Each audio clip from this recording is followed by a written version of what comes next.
Thank you so much for logging into our webinar today. The topic is SBA loans.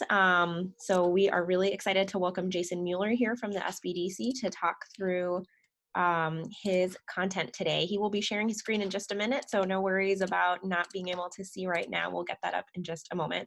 One thing that I wanted to remind everyone about is that we do have office hours daily for people to sign up. So what office hours are one-on-one consultations with Generator staff where you can talk through your specific particulars about your business and ask questions regarding the SBA loans or other considerations right now. So feel free to sign up for those. It was in the original email that you got about the program, and we'll send out some reminders as well. So with that, I'm going to turn it over to Jason now. And Jason, you can go ahead and share your screen when you're ready. All right, sounds good. Thank you for the intro. I'll bring up my slides really quick here.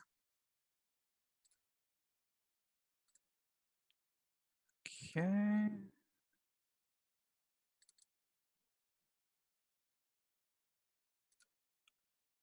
All right. Yes, my name is Jason Miller. I'm a consultant with the Small Business Development Center here in Milwaukee.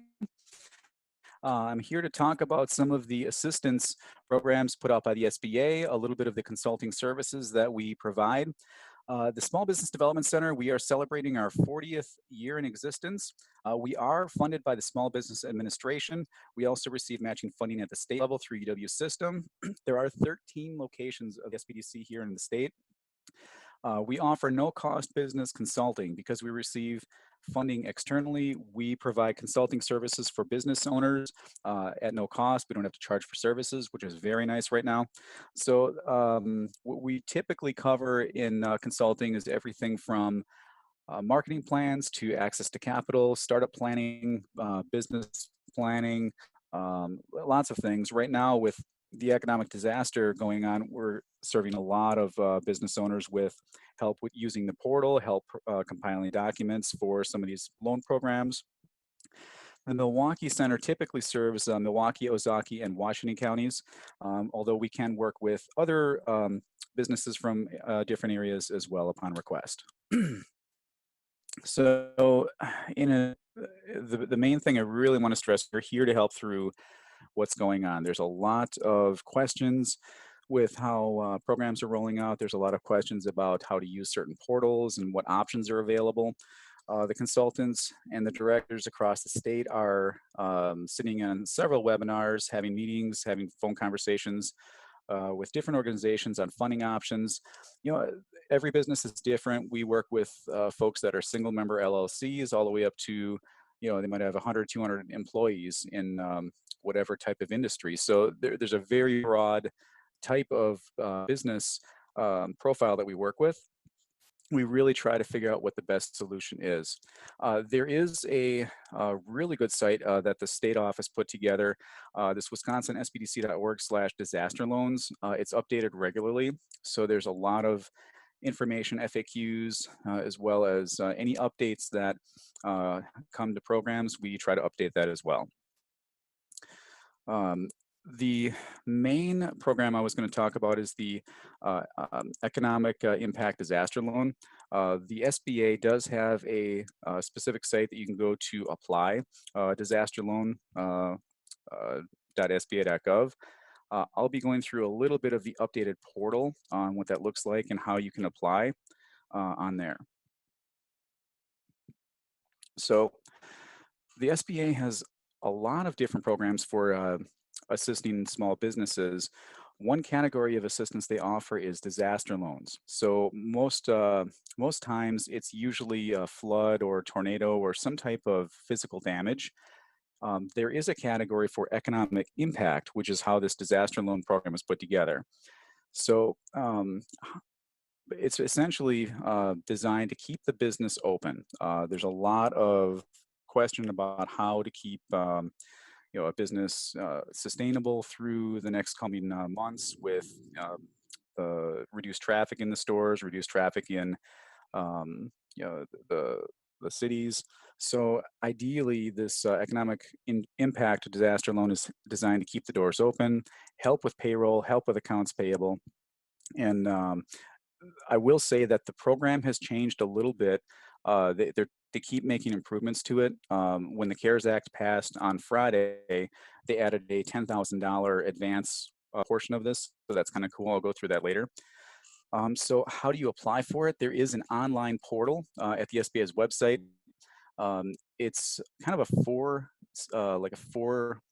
page application, which asks for business information, some high level information about sales and expenses for the business, and how do you qualify for it. So basically, they look at a number of things, including the number of employees that you have. They look at the amount of payroll expenses that you have. They will pull a credit profile to see what the credit looks like, but they're trying to figure out how can we help businesses the quickest and keep the bridge going. So what can this disaster loan be used for?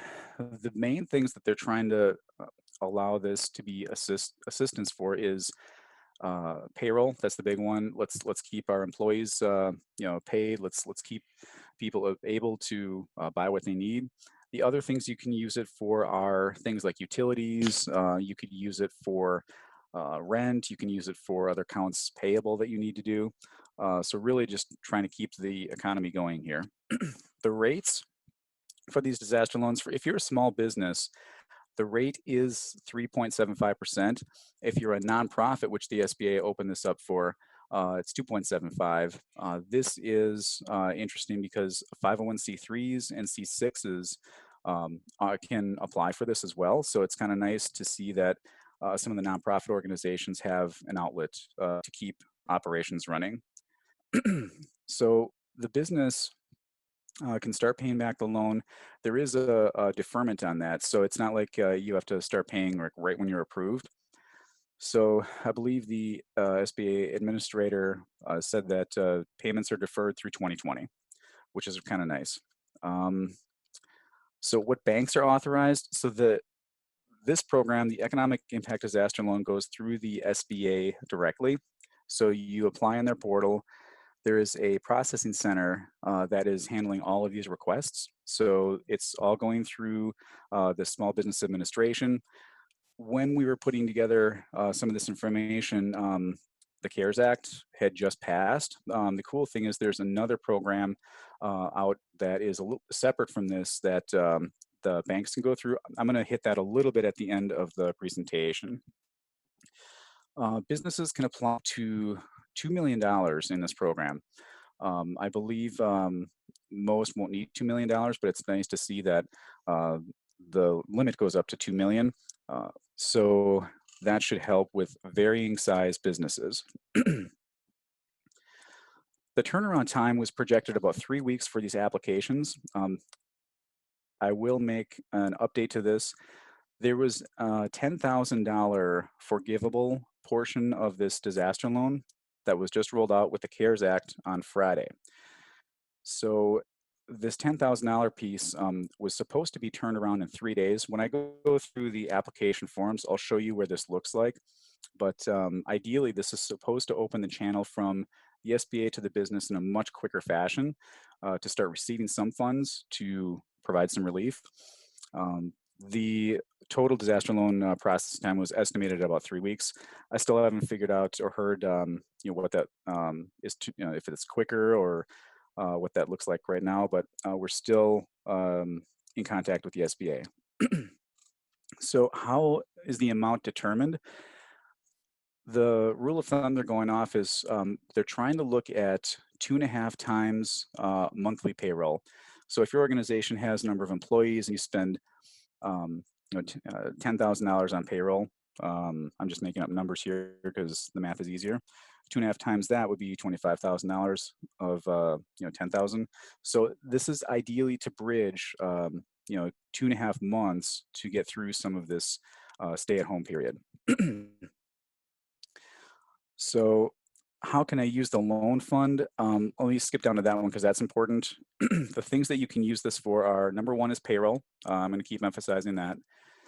Payroll is a big one. Rents you can use it for. Mortgage if you have a mortgage on the building. So that's pretty neat. You have to be in business. You can't be a startup. You have to be in business. to be able to apply for these. So what I will say is through all of this, try to make sure you've got a lot of your documents that you have on a normal basis, like your monthly profit and loss statements. Make sure your tax records are up to speed. Please make sure that you've got access to your financials, because likely some verification or questions might come up. There's a couple of other things that are not related to this. I'm going to quick throw in because there's a lot of programs out there. There is a Small Business 2020 program put up by WEDC. These are grants that go through the CDFIs. If you are a small business that has a loan through one of the CDFIs in the state, you can apply to this Small Business 2020 program, which is pretty neat. So this is a very specific thing that WEDC did for small businesses, no more than 20 employees, to help out with rent, payroll, things like that.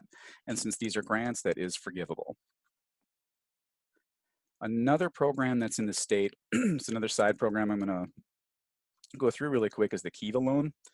Kiva is kind of like a small funding platform that you can get loans for. Kiva is now going up to $15,000 and having a grace period of 1 to 6 months, which is kind of cool. WIBIC in Milwaukee does administer the Kiva program in our area. So, and there is a Kiva officer out of their office. So here, over here is a couple of websites for some of the Kiva program, which is kind of neat.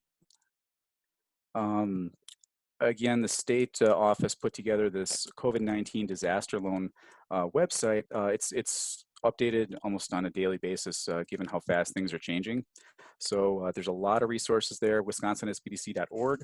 COVID-19 has a great array of links, resources, and FAQs on this. Now, what I wanted to do was take a little bit of time here to go through this loan portal.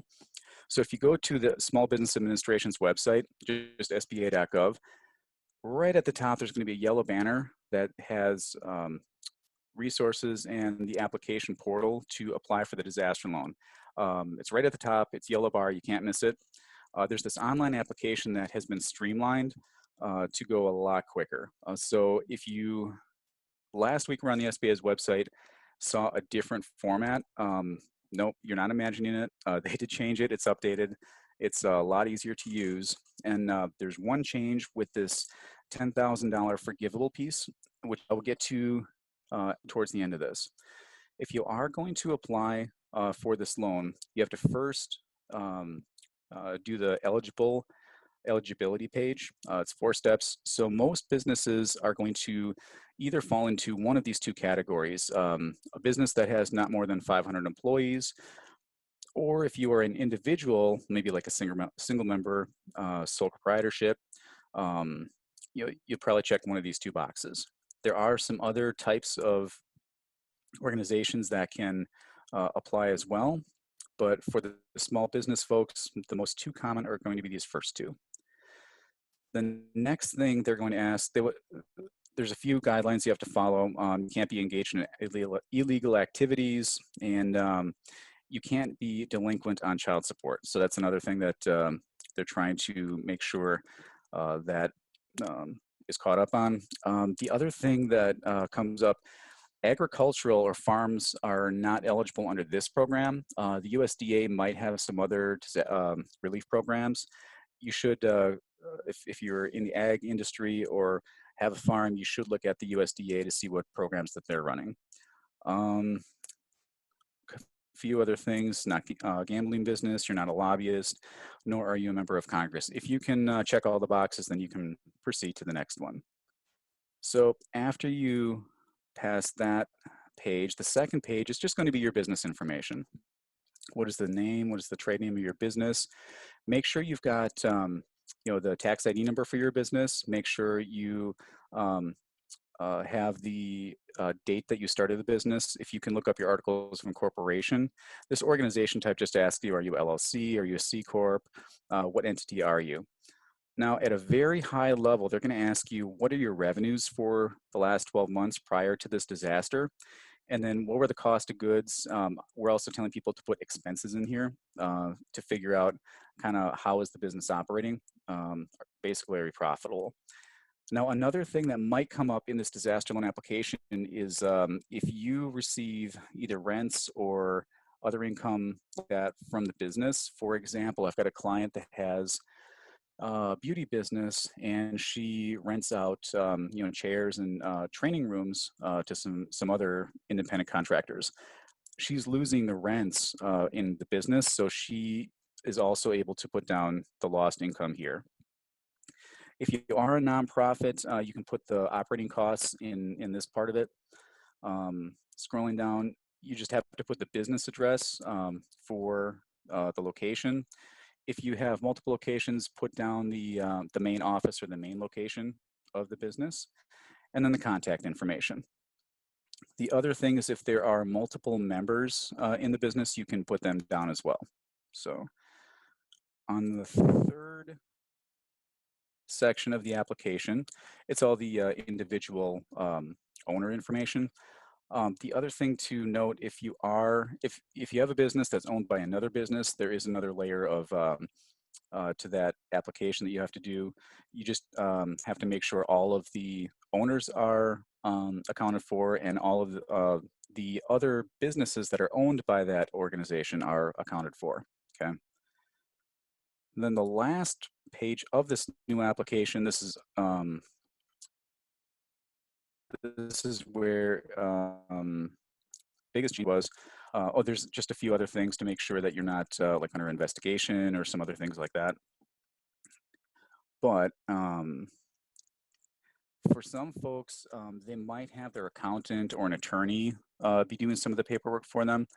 If they are, then you can just put this information down here. So some organizations just have their accountants do these things. If there is a fee that's paid, they want that disclosed. And here's the big one: if you need this $10,000 advance, you have to check the box on here. If you did apply to this disaster loan last week, before this was put into the program, you do need to fill out another one of these applications online to get this $10,000 piece. Have your bank account ready, your bank name and the routing number, so that this advance can be deposited in there. I believe this actually streamlines the whole processing piece to make sure that the businesses can get funding faster. So if you haven't checked this box, you have to reapply to this economic impact disaster loan and have that box checked. Okay. So then once you do all of that, you should get a confirmation, either some kind of case ID number that goes along with it. If you did not get a case ID number for your application, like if you did it last week before this new portal was created, you do need to reapply. It'll just tie the old application with the new application, and then it should be all streamlined. So this new portal is actually a little bit faster, a little bit more smooth. It's kind of nice. I know when they first launched the disaster loan page, the website was unstable. It was a little tricky. They rebuilt it, so this is working much better. I really applaud the turnaround time and the user interface. This is a lot easier than what it was. So I was really happy to see that. So generally speaking, this is the process for applying. Now this is separate from the CARES Act.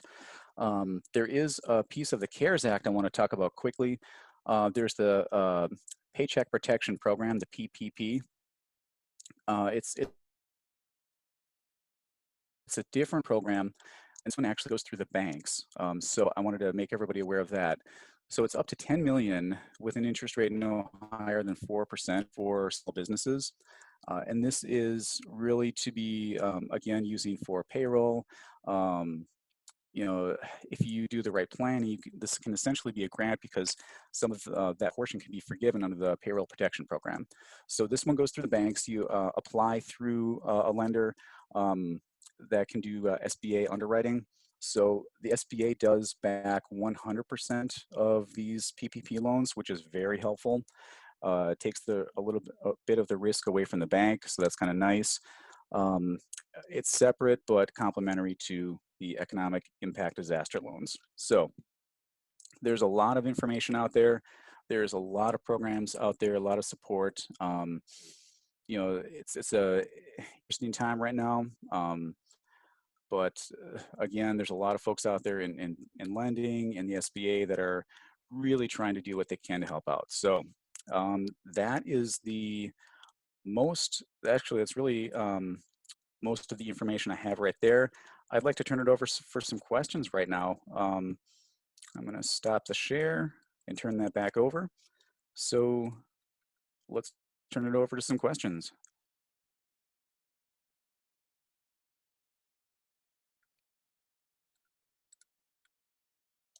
I think we're still having trouble hearing you, Sharmise.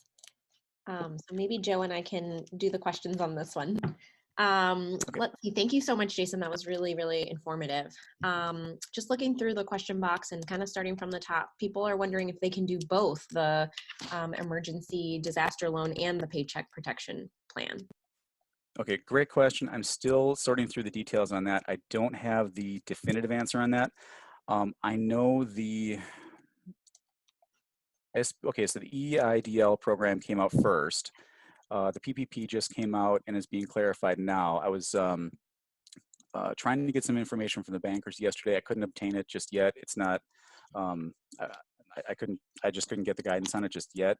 The EIDL, I will say, when you apply for it, you can take it if you're approved, or you could decline it if you don't need it.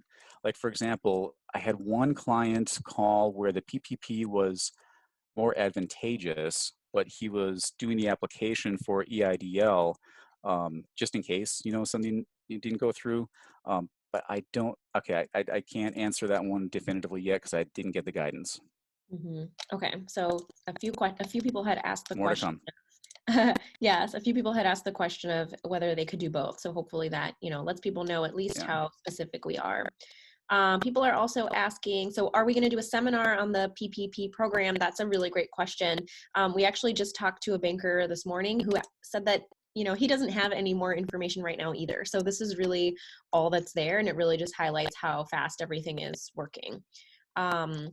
So the other question is, for that Paycheck Protection Program, the PPP program, is there an application? Like, what should people do if they're interested in that? In the PPP program? Mm-hmm. Oh, sure. So those go directly through the banks. So the PPP program, you would talk to, if you have a good relationship with your banker, those applications and all the underwriting is handled internally there. So, again, if you do another webinar with a banker, they'll probably have more of the details of what that looks like, but all of these go through the lenders at this point, which is kind of nice because then it adds a lot of processing points to the programs and a lot more channels for service. Okay, thank you. So we have a few questions as well around the forgiveness part of the EIDL loan. Mm-hmm. So, okay. Let's see, will the $10,000 that's forgivable be deducted from a PPP? I guess they want to know how that relates to the PPP, or other Deducted questions from the PPP. I guess they want to know how those okay. relate. Mm-hmm. Or more generally, how do people kind of ensure that that part is forgivable? It seems like the questions are. Okay, sure. So the $10,000 portion is part of the EIDL, and so that part, you have to provide good faith that this is going towards something applicable, like payroll or accounts payable. So it's, I believe, separate from the PPP. Or is kind of a follow-up question, is it deducted from the total amount of the economic impact disaster loan? Well, they had asked if it was deducted from the PPP, so I think it's good to clarify that those are two separate. We have a couple people asking that, so those are two separate programs. Yep. And then how do they ensure that it's forgivable, I guess is the question. Is it forgivable for everyone? Do they need to qualify in a certain way? So the $10,000 portion of the EIDL is forgivable, and you got to, like I said, put some kind of good faith estimate that, or good faith statement that, yep, this is going towards payroll or something that's qualified. So really, I mean, that's, you know, that's how it's looking right now. I haven't seen any checklists or documentation checklists on that yet, but you know, for example, if your payroll is 50,000 and you get a $10,000 forgivable grant piece, you know, that I'm sure would not be an issue at all. Okay, that's really helpful. I think we had a lot of questions about that, so I'm just scrolling Okay. through. Yeah. So what about you said something in there about startups. So someone wants to know, can you define a startup? So how long do people have to have been in place to really qualify for some of these? Oh, sure, sure. So I believe, okay, some of the paperwork I was seeing, they want to know what some of your sales and documents look like before January. So it's not like you can just create a company now and then claim disaster because you know you really haven't been in business. I think you have to be in business prior to January. At least that's the guidance I had. If I'm wrong on that, or if there was an updated piece, you know, please chime in. Yeah, that sounds right to me.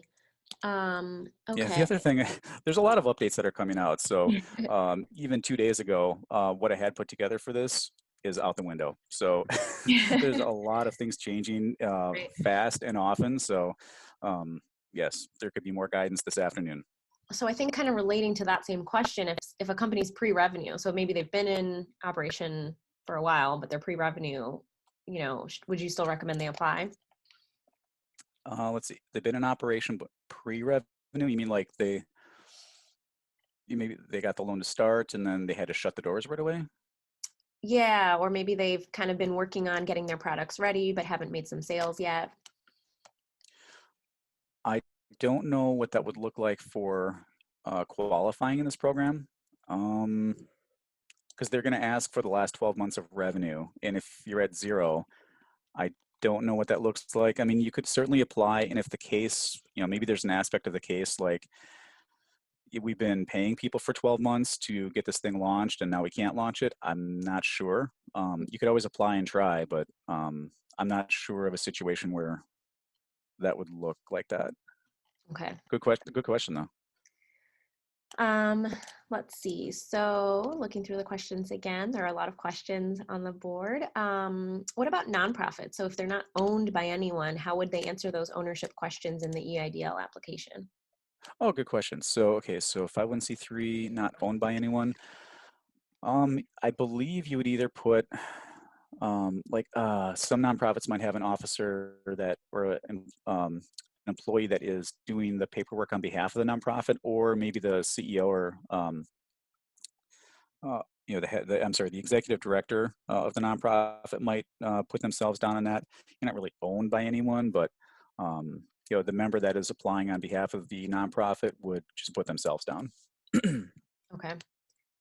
Um, let's see. Okay, I think we answered that one. So if someone has a sole proprietorship, an LLC, with employees for the payroll protection program, is the loan amount based on monthly payroll for the employees only, or should the person also include their own self-employment earnings? Oh, very good question.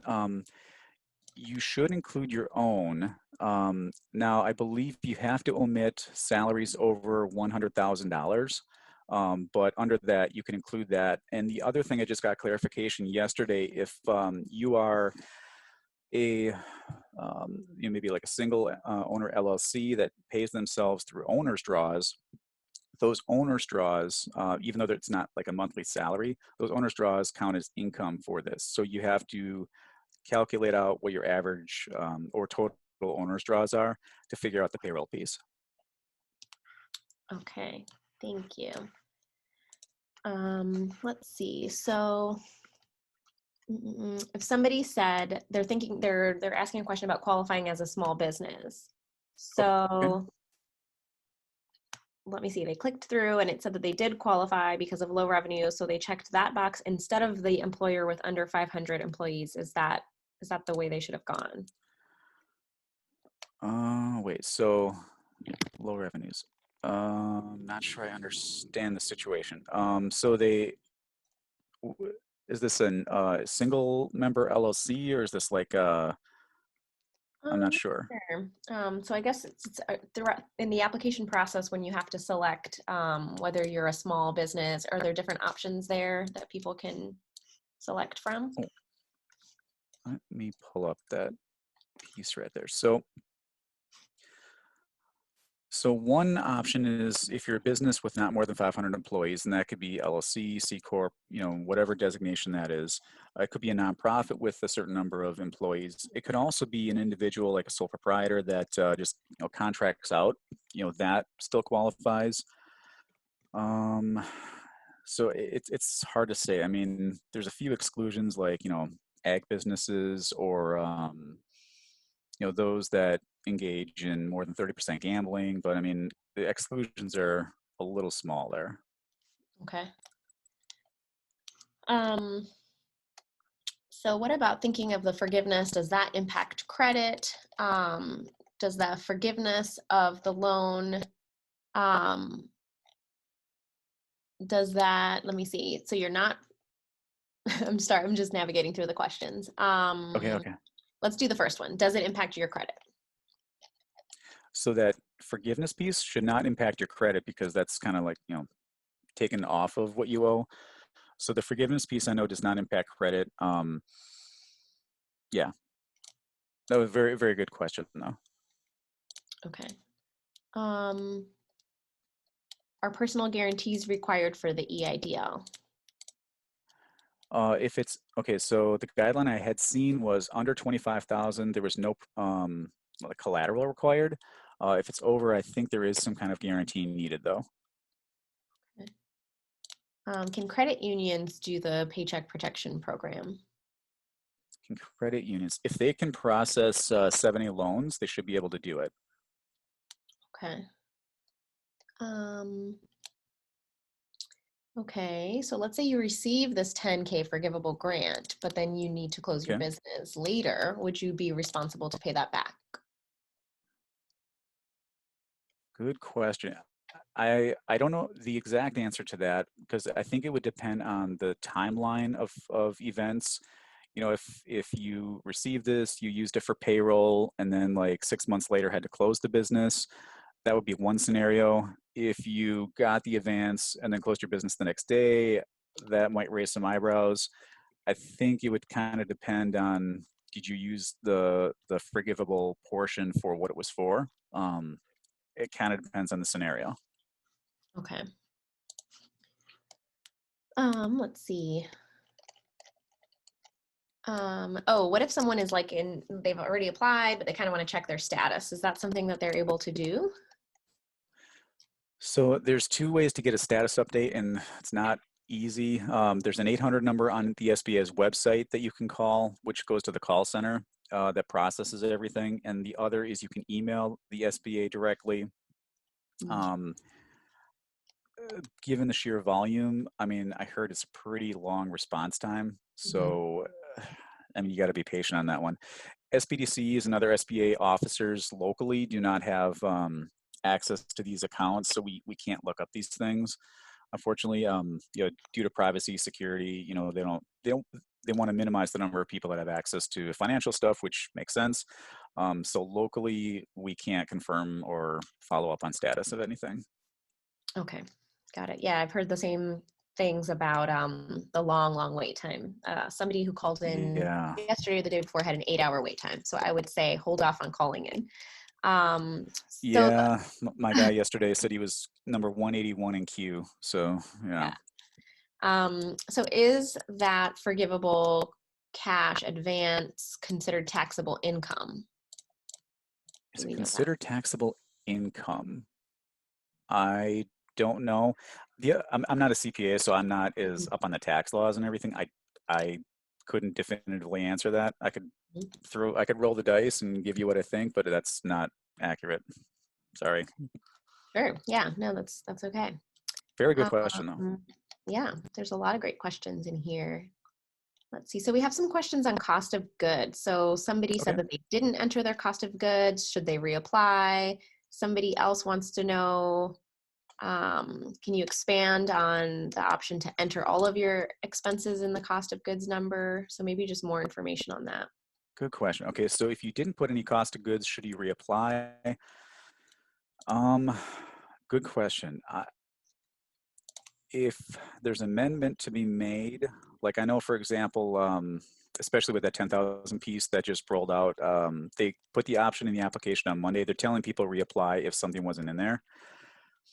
If you didn't put your cost of goods in, one of two things might happen. One, the SBA officer that is going to handle this might contact you for more information and say, hey, can you provide, a little more background on the expenses and what this looks like for your business? If you do reapply, I have a feeling there's a way that the applications would tie together, but I'm not sure what that looks like on the system side of things. Um, I I would almost wait for the officer to contact you requesting more information. The other thing is on the how to account for this. Last week there was actually a PDF that had a schedule of liabilities. So it was like a table where you could list out all of your credit cards, loans, auto loans, rents, payrolls, things like that. It was not the easiest PDF to work with, but it was at least laid out pretty well. I would say have that information ready for when you're contacted, because my guess is there's going to be some follow-up to get a little bit better picture of the business performance. So have it available. I didn't see that PDF available on the website anymore. I think they took it down yesterday. But any type of chart, spreadsheet, or just pull it out of QuickBooks if you have that. Try to get those numbers available so you can portray the business performance if you can. Okay. How long do people have to accept the loan? So I guess people want to know more about that process and how that works after Oh, applying. so you apply. I believe it was the number I saw was 6 months, but unless there's been a change to it, I believe what I saw was 6 months. Okay. Let's see.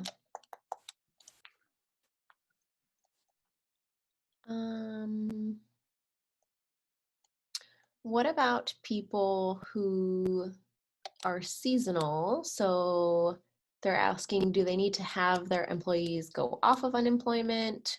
And should they pay them? How do they manage that? Not sure. So if the Okay. business is seasonal, like like a lawn care can be very seasonal right now, um, or is it like seasonal with like tourism or travel or something like that? Mhm. I'm not sure. Okay. For people asking about prior webinars, we will post those, and so you'll get an email with the link where we'll put those all up. So we just need to process those, and they should be up by next week. So thanks for asking Okay. for those.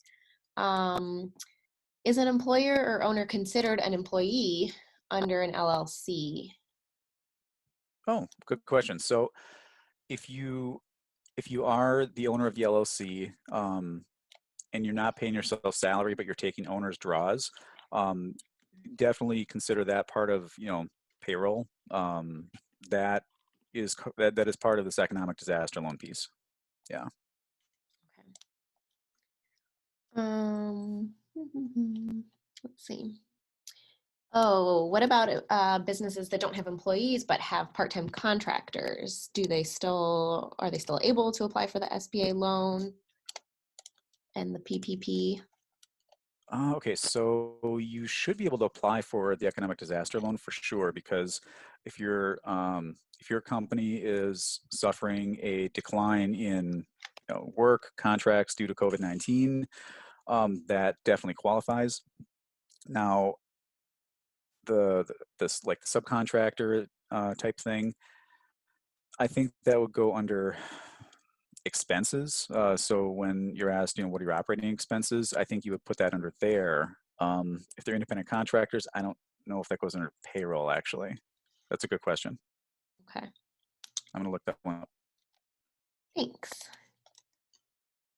Okay, I'm just trying to see if we have more general type questions. So one thing also that I'll let people know is at Generator, we are doing office hours.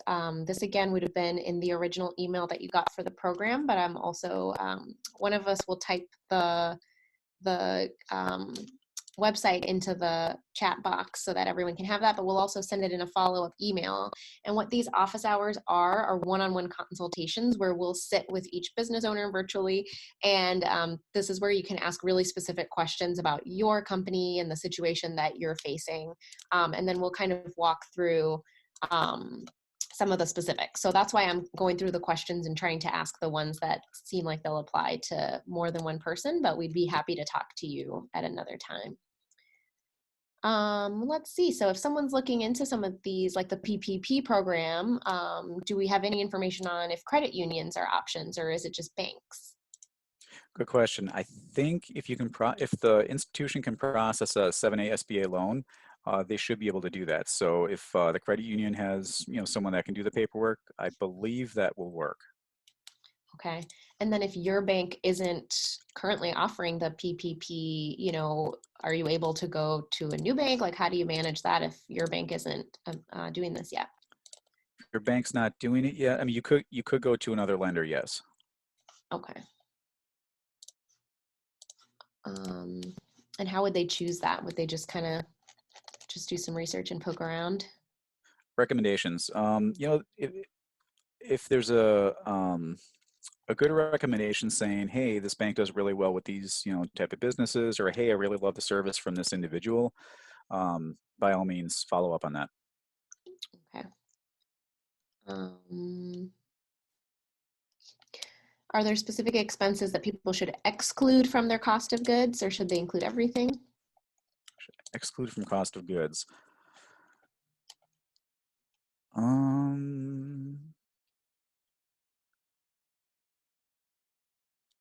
I think okay, definitely talk to your accountant about that. Depending on how you set up your books, I mean, there might be some things that you just don't, you can't claim as a business expense. I mean, that's kind of the rule I'm going to go with. I think if it's necessary for your business, like if you you get a home inspection business and you travel a lot, the travel expenses are probably a very vital piece. That's definitely expenses you should put in there. If travel isn't really part of it, well, then maybe don't put that in there. But whatever's crucial, your cost of goods, if you sell product, the services, the utilities that you have to pay for, I mean, those are all very valid expenses. Okay, thanks. So there's a few questions still with people kind of comparing the EIDL and the PPP. So kind of asking, like how would I decide which one or which one is better for me? So what would you recommend? Should people try to? Good question. Really good. So I kind of look at this like the timeline of when the assistance programs were coming out. So the first program to come out and the first reaction was the SBA's Economic Disaster Loan Program. So that one is the first one out there. You can put your application in, get the processing going. If your business is very heavy on payroll for your expenses, the PPP might be a really good option. I think as more programs and more assistance starts coming out, I think it'll be more clear which is there might be a really specific program for a really specific type of business, and you got to go with it. Right now, I think the big concern is keeping the doors open and keeping people with paychecks. So whatever one is going to help with that right now, I think is going to be the priority. Okay. And so when people are looking for additional guidance as it kind of rolls out, where should they look for that? Well, there's a number of newsletters you can get on. I know some of the SBDCs across the state have some very good newsletters. The Madison SBDC, the Oshkosh SBDC have newsletters you can sign up for. The SBA's newsletter, if you just look up the district office, get on their mailing list. WEDC at the state level has a good mailing list. Try to get on their news and updates. A lot of times that's where some of the very specific policy pieces come out or program pieces come out. And look on LinkedIn. There's a lot of good folks. There's CPAs, there's attorneys, doing a lot of good information sharing, how certain things affect businesses. Some of the chambers of commerce, for example, I'm involved in the Wisconsin Veterans Chamber of Commerce. They've got a lot of assistance that they're doing right now, good newsletters. So there's a lot of sources for information right now. I just recommend getting on a few lists. What about people who own residential rental properties? If they're laying off their workers, are these programs available to them? Residential rentals. Yeah, I mean, I think there is a section on the application for lost rents due to economic hardship.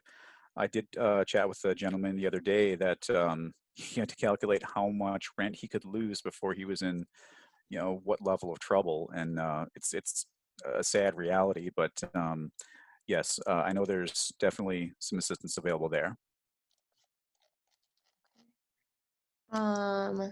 Oh, and I think this is a good one. For the PPP, if people have already laid people off, do they need to bring them back in? How does that work?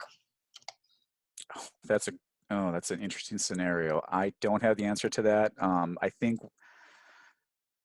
there's still some clarification that has to come out on unemployment laws and what this CARES Act detail looks like. I don't have that answer right now. I did see one of the other SBDCs asking similar questions, and we're looking into it. Okay.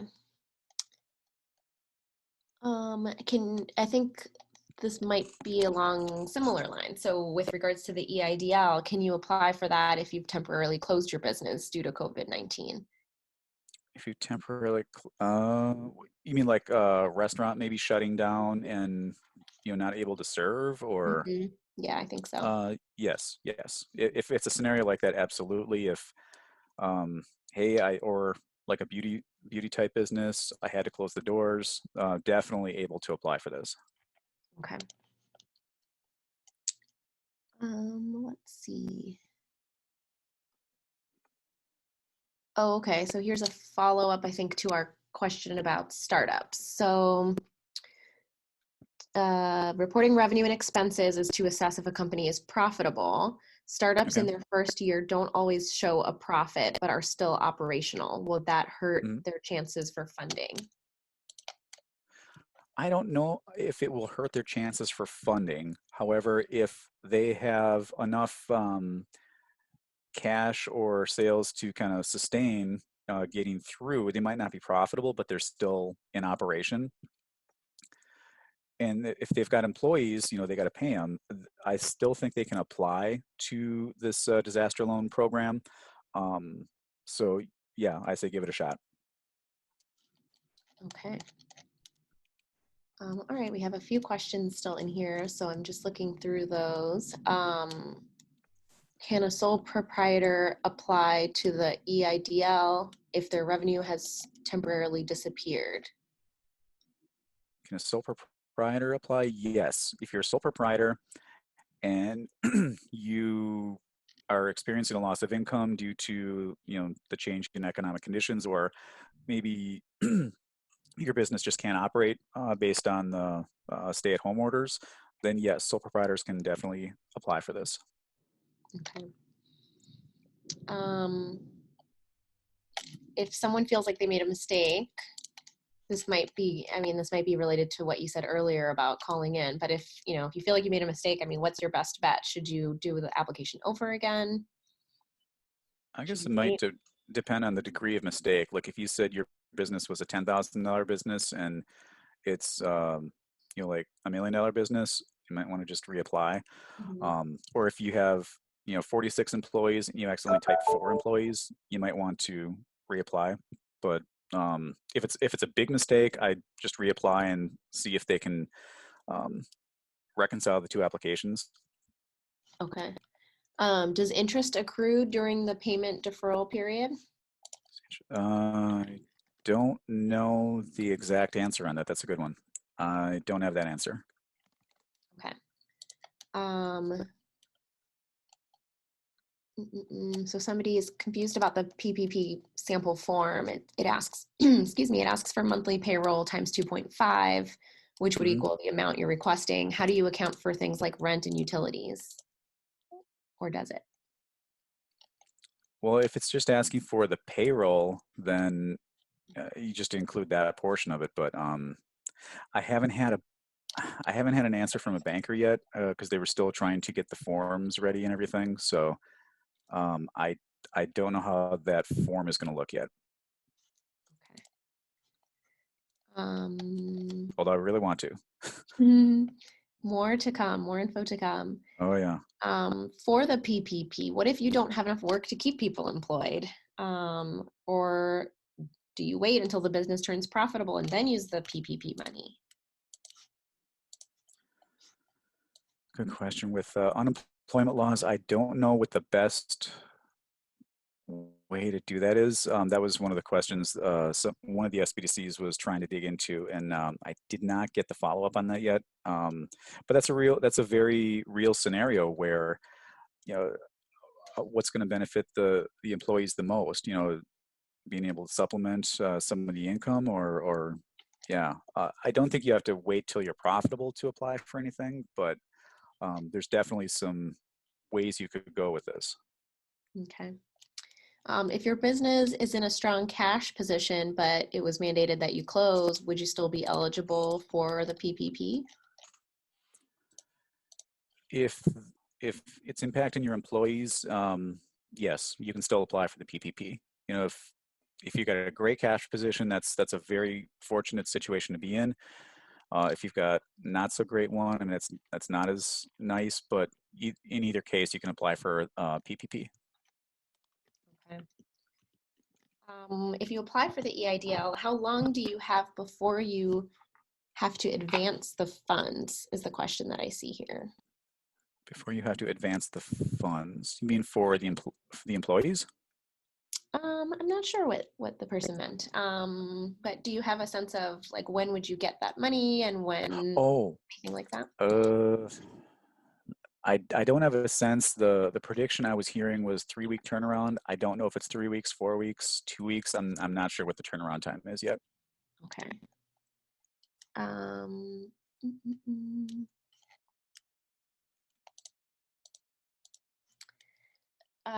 Somebody I think is asking a clarification question, but I'm not sure. Maybe this will jog your memory, Jason. They said Okay. you said something about under 25K, and they're asking, was the under 25K for the EIDL or the PPP? Under 25,000 was for the EIDL, and that was for collateral.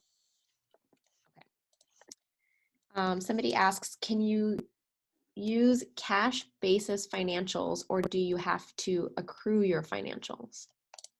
Cash basis or accrual. I don't know what the SBA is looking for in that. Um,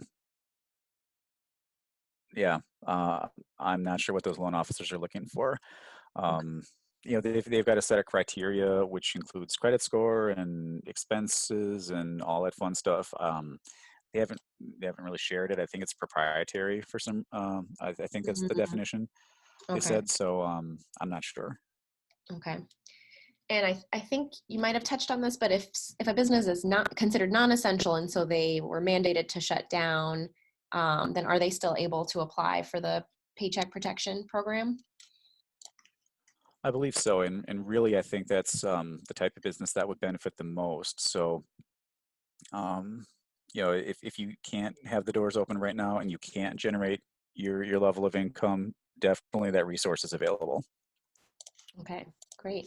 Well, those are all the questions that we have for today. Thank you so much for Okay, going through those and giving us such thorough answers. What absolutely. I'll say to everyone again is a reminder that we have these office hours. The link is in your chat box right now, and I'll send a follow-up email as well. Mhm. But when you go there and you sign up for the office hours, you're signing up to meet one-on-one. So this, again, you're able to ask specifics, and then we'll walk through some of these steps.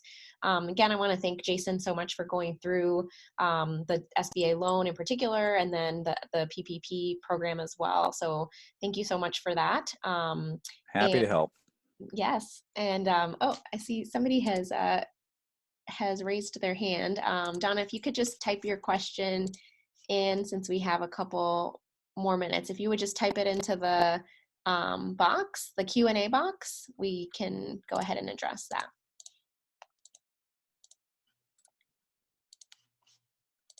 I'll wait just a minute to see if there's any last lingering questions there. Oh, And sure.